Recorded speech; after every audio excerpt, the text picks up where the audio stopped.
Venezuela की गद्दी से Maduro का पत्ता साफ। उधर ट्रंप की एक घोषणा से भारत की सरकारी तिजोरी में होगी अब अरबों डॉलर की बारिश। अमेरिका ने बिछाई दक्षिण अमेरिका में बिसात, लेकिन शह और मात के खेल में बिना लड़े ही असली बाजीगर बन गया हिंदुस्तान। जहां मची थी उथल पुथल और सत्ता परिवर्तन की आंधी, वहां से भारत के लिए निकली ऐसी गुड न्यूज जिसने दुनिया के बड़े बड़े अर्थशास्त्रियों को कर दिया है फेल। बरसों से अटके करोड़ों डॉलर का पुराना हिसाब होगा चुकता। ओएनजीसी विदेश लिमिटेड अब वापस लाएगी अपना फंसा हुआ काले सोने का खजाना। दोस्तों, दुनिया की नजरें इस वक्त टीवी स्क्रीन पर चिपकी हुई हैं, जहां वेनेजुएला में अमेरिकी सेना के एक्शन और राष्ट्रपति भवन के खाली होने की तस्वीरें चल रही हैं। हर कोई यही सोच रहा है कि एक देश का तख्ता पलट गया, वहां अमेरिका का राज हो गया, तो अब आगे क्या होगा। लेकिन इसी धुएं और शोर के बीच भारत के लिए एक ऐसी खबर निकलकर सामने आई है जिसे सुनकर आप खुशी से झूम उठेंगे। इसे आप किस्मत कहिए या वक्त का पहिया, लेकिन 7 समंदर पार अमेरिका ने जो कदम उठाया है उसका सीधा फायदा भारत की जेब को होने वाला है। एक तरफ वॉशिंगटन में जश्न मन रहा है, तो दूसरी तरफ नई दिल्ली के साउथ ब्लॉक में एक पुराने दबे हुए खजाने की फाइलें दोबारा खोली जा रही हैं। ये कहानी सिर्फ तेल की नहीं है, ये कहानी है भारत के उस अधिकार की जो पिछले कई सालों से वेनेजुएला की धरती में दफन था। एक ऐसा खजाना जिस पर हमारा हक था, लेकिन प्रतिबंधों की जंजीरों ने उसे जकड़ रखा था। अब वो जंजीरें टूट चुकी हैं। अमेरिका के राष्ट्रपति डोनाल्ड ट्रंप ने एक ऐसा ऐलान कर दिया है जिसने रातों रात भारत के लिए एक बंद दरवाजा खोल दिया है। आखिर वो कौन सा 1 अरब डॉलर का हिसाब है जो अब भारत को वापस मिलने वाला है? कैसे अमेरिका का ये मिशन भारत को मालामाल करने वाला है? और क्या अब पेट्रोल डीजल की कीमतें धड़ाम से नीचे गिरने वाली हैं? हम आपको बताएंगे इस धमाकेदार खबर की पूरी कहानी, तो बने रहिएगा वीडियो पर।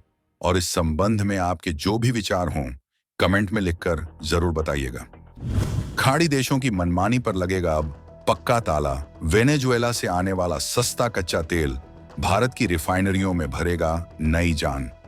सबसे पहले समझते हैं कि आखिर वहां हुआ क्या है और ट्रंप ने क्या नया गेम प्लान तैयार किया है।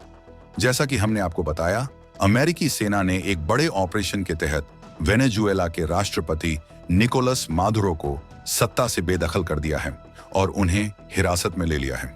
इसके तुरंत बाद व्हाइट हाउस से एक बहुत बड़ा बयान जारी किया गया।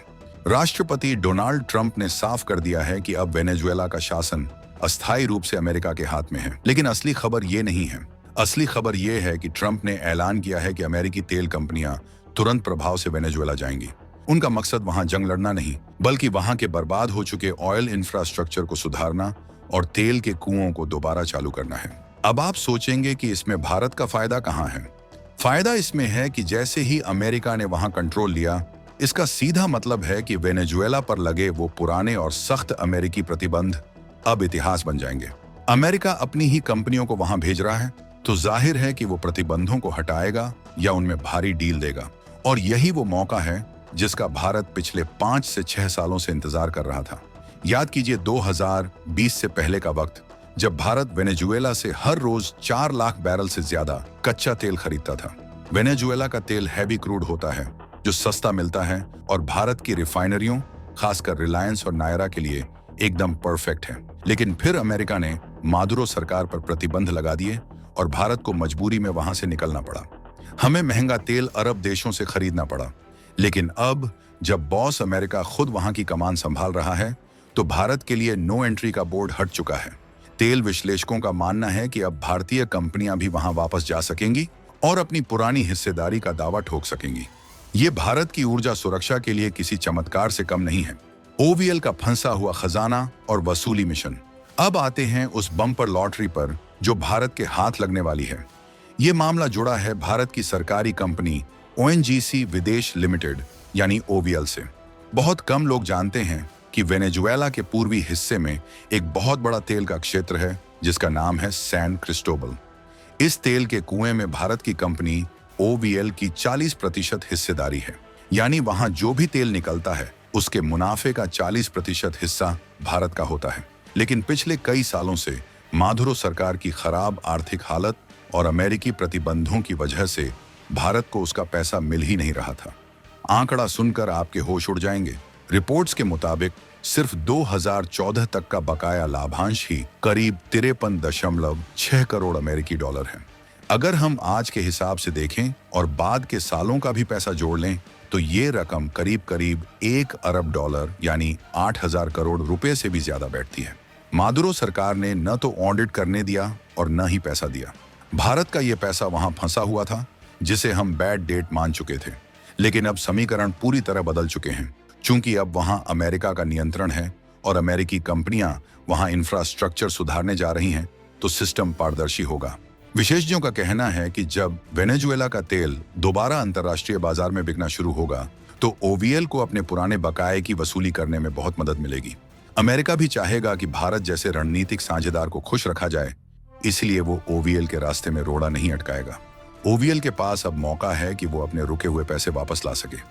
ये 8,000 करोड़ रुपए जब भारत आएंगे तो ये ओएनजीसी के लिए एक बहुत बड़ा बूस्ट होगा। सोचिए, बिना एक भी गोली चलाए, बिना किसी रिस्क के भारत को अपना खोया हुआ धन वापस मिलने की उम्मीद जाग गई है। इसे ही कहते हैं आम के आम और गुठलियों के दाम। भारत का गुजरात मॉडल वेनेजुएला में और उत्पादन में उछाल। बात सिर्फ पुराने पैसे की वसूली तक सीमित नहीं है, बल्कि भविष्य के मुनाफे की भी है। ओएनजीसी विदेश लिमिटेड ओवीएल के पास अब वेनेजुएला में अपने ऑपरेशन को बड़े पैमाने पर बढ़ाने का मौका है। अभी हालात ये हैं कि रखरखाव की कमी और प्रतिबंधों की वजह से सैन क्रिस्टोबल प्रोजेक्ट में तेल का उत्पादन गिरकर सिर्फ 5,000 से 10,000 बैरल प्रतिदिन रह गया है। ये ऊंट के मुंह में जीरे जैसा है। लेकिन अब जब प्रतिबंध हटेंगे तो ओवीएल अपनी पूरी ताकत झोंकने की तैयारी में है। सूत्रों की माने तो भारत गुजरात और अन्य जगहों से अपने आधुनिक रिग्स, मशीनें और तकनीकी टीम वेनेजुएला भेज सकता है। भारत के पास तेल निकालने की वो तकनीक है जो कम लागत में ज्यादा उत्पादन देती है। अगर ओवीएल वहां दोबारा सही तरीके से काम शुरू करती है तो ये उत्पादन कई गुना बढ़ सकता है और जितना ज्यादा तेल निकलेगा उतना ही ज्यादा हिस्सा भारत को मिलेगा। ये तेल भारत अपनी रिफाइनरियों में ला सकता है। वेनेजुएला का तेल सस्ता होता है। अगर हम अपनी कुल जरूरत का एक बड़ा हिस्सा वहां से मंगवाना शुरू कर दें तो हमें सऊदी अरब या इराक के सामने तेल के लिए गिड़गिड़ाना नहीं पड़ेगा। इससे अंतर्राष्ट्रीय बाजार में भी हमारी मोलभाव करने की ताकत बढ़ेगी। ओपेक देश अक्सर उत्पादन घटाकर तेल की कीमतें बढ़ा देते हैं, जिससे भारत का बजट बिगड़ जाता है। लेकिन अगर वेनेजुएला का सप्लाई टैप खुल जाता है तो इन खाड़ी देशों की मनमानी पर अपने आप लगाम लग जाएगी। अमेरिका का मकसद भी यही है, बाजार में इतना तेल भर दो कि कीमतें नीचे आ जाएं। और इस अमेरिकी मकसद में भारत सबसे बड़ा लाभार्थी बनकर उभरेगा। हमारी रिफाइनरी कंपनियां, जो दुनिया की सबसे जटिल रिफाइनरीज मानी जाती हैं, वेनेजुएला के गाढ़े तेल को प्रोसेस करके डीजल पेट्रोल बनाने में माहिर हैं। यानी कच्चा माल सस्ता मिलेगा और उसे प्रोसेस करके हम दुनिया को महंगे दाम पर बेचेंगे। फायदा ही फायदा। इस पूरे घटनाक्रम को अगर हम एक बड़ी तस्वीर में देखें तो ये भारत की तटस्थ कूटनीति की भी जीत है। भारत ने वेनेजुएला के मामले में कभी भी अमेरिका का खुलकर विरोध नहीं किया, लेकिन अपने हित भी नहीं छोड़े। आज जब वहां सत्ता बदल गई है तो भारत को किसी तरह का नुकसान नहीं उठाना पड़ रहा, बल्कि पुराने रिश्ते अब काम आ रहे हैं। डोनाल्ड ट्रंप का ये कदम, जिसे दुनिया आक्रमण कह रही है, भारत के ऊर्जा क्षेत्र के लिए संजीवनी साबित हो सकता है।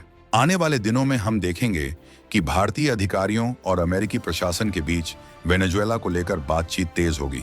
भारत यह सुनिश्चित करेगा कि सैन क्रिस्टोबल फील्ड में उसकी 40% हिस्सेदारी सुरक्षित रहे और उसे उसका पूरा लाभांश मिले। अगर सब कुछ योजना के मुताबिक रहा तो 2026 के अंत तक वेनेजुएला से तेल के बड़े बड़े टैंकर भारत के जामनगर और कोच्चि के तटों पर लंगर डाले हुए दिखाई देंगे। ये भारत की अर्थव्यवस्था को एक नई रफ्तार देगा। सस्ता तेल मतलब कम महंगाई और कम महंगाई मतलब देश की तरक्की। जो पैसा हम महंगे तेल पर खर्च करते थे वो अब देश के विकास में लगेगा। तो दोस्तों, तस्वीर का दूसरा पहलू यही है, जिसे दुनिया वेनेजुएला की बर्बादी समझ रही है, वहां से भारत के लिए समृद्धि का रास्ता निकल रहा है। अमेरिका ने वहां का कंट्रोल लिया है, लेकिन भारत वहां से अपना प्रॉफिट निकालेगा। मादुरो का जाना और ट्रंप की एंट्री, ये जियोपॉलिटिकल ड्रामा भारत को 1 अरब डॉलर का तोहफा और भविष्य के लिए सस्ते तेल की गारंटी देकर गया है। आपको क्या लगता है दोस्तों, क्या भारत को तुरंत अमेरिका के साथ मिलकर वेनेजुएला में अपना काम शुरू कर देना चाहिए? और क्या वेनेजुएला का सस्ता तेल आने से भारत में पेट्रोल डीजल के दाम कम होंगे? अपनी राय कमेंट बॉक्स में जरूर लिखें। अगर आपको ये गुड न्यूज वाली खबर पसंद आई हो तो वीडियो को लाइक करें और अपने दोस्तों के साथ शेयर जरूर करें, ताकि उन्हें भी पता चले कि दुनिया में चाहे कुछ भी हो, भारत का फायदा कैसे निकल आता है। और हाँ, एक और सस्पेंस, क्या आप जानते हैं कि वेनेजुएला के अलावा समंदर में एक और जगह भारत को तेल का बहुत बड़ा भंडार मिला है? उस नई खोज के बारे में हम आपको बताएंगे अपने अगले वीडियो में। इसीलिए चैनल को अभी सब्सक्राइब कर लें। मिलते हैं अगले वीडियो में। जय हिंद।